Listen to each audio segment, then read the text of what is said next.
안녕하세요. 크립토노마드입니다. 비트코인 시장 전반이 강력한 조정 상황을 확인하고 있는 그런 어려운 시기를 겪고 있는 가운데 리플 SEC 소송과 관련해서는 정말이지 큰 의미를 갖는 법원의 결정이 나왔습니다. 앞선 수십 개의 영상에서 짚어봤기 때문에 이제 DPP가 뭔지에 대해서는 아마 잘 이해하고 계실 것 같습니다.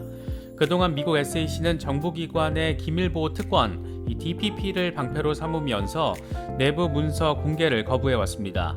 앞서 이번 사건 실무 담당 판사인 사라 넷번 판사는 지난 1월 13일에 DPP와 상관없이 이번 사건과 관련해서 중요한 문서에 해당한다라면서 이른바 윌리엄 힘먼 스피치 이메일 초안 등을 공개하라고 명령을 했습니다.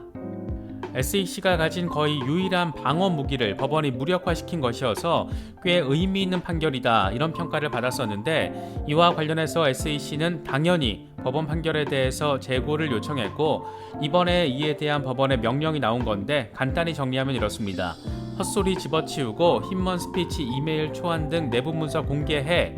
역시 한결같이 상식적인 수준에서 이 사건을 바라보고 있다라는 점 느낄 수 있는 그런 부분입니다. 무엇보다 특히 눈에 띄는 부분은 SEC가 꼼수를 부리면서 짱구를 엄청 굴리는 것에 대해서 법원이 아주 명확하게 이번 명령을 통해서 드러냈다라는 데 있지 않을까 생각됩니다. 사라 넷번 판사는 과거 SEC는 이더리움을 비증권이라고 밝힌 힘먼 스피치가 힘먼 개인적인 의견일 뿐이다, 이렇게 주장을 하더니 지금은 SEC의 디지털 자산 규제와 관련된 것으로 볼 수 있다. 그래서 이건 DPP의 보호 대상이다, 이렇게 입장을 바꾼 것으로 볼 수 있다라고 설명했습니다. 덧붙인 설명도 재미가 있는데 SEC는 이런 두 가지 관점 모두를 갖기를 원하는 것처럼 보이지만 이제 자신들의 입장을 거부할 수도 없는 그런 상황에 와 있는 것으로 보인다. 와, 진짜 SEC 짱구 굴린 거 다 까발려진 것도 통쾌한데 이걸 사라 넷번 판사가 명확하게 간파하고 있다라는 점에서 정말 박수쳐서 응원해주고 싶은 마음도 듭니다. SEC의 강력한 무기였던 DPP를 법원이 다시 무력화시킨 것이어서 일단은 소송이 다시금 리플 측에 우호적인 것을 느낄 수 있는 부분입니다. 물론 SEC는 당연히 이번 명령에 대해서도 항의를 할 것이고, 통상적인 기준을 생각해보면 SEC는 앞으로 14일 안에 상급자인 토레스 판사에게 다시 재고를 해달라, 이런 요청을 담은 입장문을 법원에 제출할 가능성이 높습니다. 그렇게 되면 4월 25일쯤까지 법원에 입장문을 내는 스케줄이 가능해지는데, 이에 앞서서 4월 22일까지 양측은 5월 약식 판결과 관련된 입장을 법원에 보고해야 합니다. 이번 법원의 명령이 의미가 큰 것은 약식 판결과 관련된 양측의 논의가 진행되는 가운데 나왔기 때문으로도 바라볼 수가 있을 것 같습니다. 지금 분위기상으로는 SEC가 패소를 하는 상황보다는 합의 또는 약식 판결을 선택하는 게 그나마 덜 망신을 당하는 방식이 될 수도 있기 때문입니다. 안 그래도 4월 리플 소송이 어떤 방식으로든 마무리될 가능성에 대해서 꾸준히 언급이 되고 있는 상황인데, 이런 상황이라서 그런지 참 의미 있는 소식이 더해진 것 같습니다. 이번 영상에서는 사라 넷번 판사의 이번 명령이 가지는 의미를 비롯해서 앞으로 소송의 방향성 어떻게 진행될 수 있는지 살펴보도록 하겠습니다. 본격적인 시작에 앞서서 좋아요와 구독, 알림 설정을 꼭 부탁드리겠습니다. 영상 제작에 아주 큰 도움 된다는 말씀 함께 드립니다. 그럼 시작하겠습니다. 리플 사건 실무 담당 사라 넷번 판사가 힘먼 스피치 이메일 초안 등 SEC 내부 문건을 제출하라고 명령한 것은 현지 시간으로 지난 1월 13일입니다. 이더리움을 비증권이라고 밝힌 힘먼 스피치 이메일 초안을 비롯해서 리플을 제외한 제3자 간 회의록 등 다른 문서를 모두 제출하라고 명령했습니다. 이 같은 명령은 그동안 SEC가 주구장창 방패를 삼으면서 주장해왔던 정부기관 기밀보호 특권 DPP를 무력화시키는 것이어서 당시에 꽤 큰 주목을 받았습니다. 이게 어떤 의미인지를 간단하게 정리를 해보자면, 현재 리플 측은 왜 이더리움은 비증권인데 리플은 증권이냐, SEC는 어떤 기준을 통해서 이걸 판단한 것이냐, 이걸 입증하기 위해서 힘먼 스피치 등 내부 문건이 공개돼야 한다. 그래야 한 점 의혹을 남김없이 모두 입증할 수 있다, 이렇게 주장을 해오고 있습니다. 이에 대해서 SEC는 이건 SEC 내부 문건이고 내부 기밀에 해당하기 때문에 공개할 수가 없다. 이건 DPP로 보호를 받는 사안이다, 이렇게 주장을 해왔습니다. 리플 소송 상황을 꾸준히 이슈 트래킹 해오셨던 분들은 알고 계시겠지만, 원래 SEC는 소송 1단계 팩트 디스커버리 단계 때만 하더라도 이게 힘먼 개인의 의견이라고 밝히면서 이더리움을 비증권이라고 SEC가 공식적으로 밝힌 적은 없다, 이렇게 대응을 하기도 했습니다. 그런데 이것들이 막상 내부 문건을 공개하라는 목소리가 엄청 안팎에서 높아지기 시작하니까 SEC의 공식 입장을 담은 내부 문건으로 DPP의 보호를 받아서 공개 못한다, 이렇게 입장을 바꾸면서 대응을 했던 겁니다. 물론 그럼에도 불구하고 법원은 DPP와 상관없이 공개할 필요가 있다라고 판단을 했고, 그게 지난 1월의 상황이었던 겁니다. 이번에 사라 네펀 판사가 DPP와 상관없이 힌먼 스피치 이메일 초안 등을 제출하라고 다시금 명령을 한 것이 그 자체만으로도 의미가 크지만, 개인적으로는 SEC가 꼼수를 쓰려고 했던 것들, 짱구를 굴리면서 나름 이래저래 몸부림쳤던 것들을 사라 네펀 판사가 아주 명확하게 죄다 파악하고 있다라는 점, 이게 더 눈에 띄었습니다. 사라 네펀 판사는 이렇게 설명을 했습니다.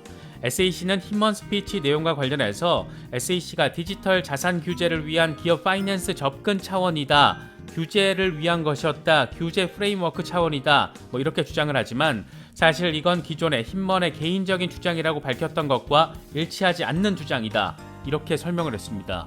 사라 네펀 판사는 이어서 그렇기 때문에 SEC의 변화된 입장은 정당화될 수 없다. 특히 SEC는 힌먼 스피치가 디지털 자산 규제와 관련해서 프레임워크를 제공한다라고 했던 만큼 법원은 SEC의 주장에 동의할 수 없다, 이렇게 못 박았습니다. 특히 2019년 SEC가 발행한 SEC의 혁신금융 기술전략 허브, 이 책자 역시 SEC의 이런 주장과는 결이 다르다. 당시 발행된 책자를 보면 이 프레임워크는 위원회나 직원이 이전에 다루었던 영역에서 추가 지침을 제공한다, 이렇게 담겨있기 때문이다, 이렇게 한 방을 날렸습니다. 여기서 이전에 다뤘던 영역이 바로 1년 전 힌먼 스피치, 이더리움은 비증권, 이런 내용을 의미하는 겁니다. 쉽게 정리하면 이렇습니다. SEC는 2019년에 힌먼 스피치 내용을 SEC 규제 프레임워크를 형성하는 데 반영을 했는데, 이후에 소송이 시작되니까 힌먼 개인 의견이라고 했다가 내부 자료 공개하라고 하니까 DPP라면서 공개 못한다라고 했다. 계속 입장을 지들 마음대로 바꾸는 것을 법원이 사례 근거를 제시하면서 거부를 한 겁니다. 명백한 거부의 근거를 제시한 것으로 바라볼 수가 있습니다. 그러면서 다른 법령에 담긴 DPP의 의미까지 함께 적시를 하면서 DPP의 개념, 의미를 다시금 환기시켰는데, 내용은 이렇습니다. 정부기관 기밀보호 특권은 심의 자료를 포함하는 문서뿐만 아니라 심의 과정 자체를 보호하는 역할을 한다. 이 사라 네펀 판사는 지금 SEC의 행태를 보면 내부 문건, 그러니까 힌먼 스피치 이메일 초안을 SEC가 보호하려는 의도도 일관적이지 않고 전체 과정 자체가 DPP에 부합하는 것과 관련해서도 의문을 제기하고 있다, 이렇게 바라볼 수 있는 부분입니다. 진짜 대박입니다. 물론 이런 네펀 판사의 의미 있는 명령이 나왔다라고 갑자기 뭔가 의미 있는 변화 지점이 훅 하고 등장하진 않을 겁니다. 왜냐하면 SEC는 당연히 이번 명령을 거부하면서 상급자인 아날리사 토레스 판사에게 재검토를 요청하는 사실상의 항소를 단행할 가능성이 무척 높기 때문입니다.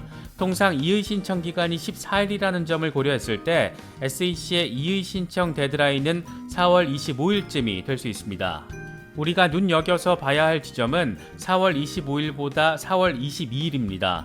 이날까지 리플과 SEC는 약식 판결에 대한 입장을 정리해서 법원에 보고를 해야 합니다. 현재 리플 측은 5월 약식 판결을 주장하고 있고, SEC는 5월은 너무 빠르다, 이런 입장을 견지하고 있습니다. 문제는 법원이 SEC의 가장 강력한 방패인 DPP를 무력화시키면서 과연 이번 소송이 승산이 있는지를 SEC가 깊이 있게 숙고해야 하는 상황이 펼쳐졌다는 데 있습니다. 정식 소송에 돌입하게 되면 7월 전후에 재판이 시작이 되고, 상황에 따라서 빠르면 8월, 늦으면 11월 정도로 판결 일정에 대한 전망이 나오고 있는 그런 상황입니다. 이 같은 상황에서 SEC 입장에서는 시간을 더 끄는 것 정도는 노릴 수 있겠지만 소송에서 완전 패소할 가능성이 높아지는 것도 염두에 둬야 하는 상황이 현실에 좀 더 가까워진 것으로 볼 수 있습니다. 특히 리플 측은 이번에 전현직 CEO 2명이서 법원에 100페이지 분량의 입장문을 각각 제출을 하면서 공식적으로 배심원 평결을 요청한 상태입니다. 약식 판결이 성사되지 않을 경우에 정식 재판으로 가되 배심원 판결로 사건을 마무리 짓겠다라는 의도를 공개적으로 밝힌 겁니다.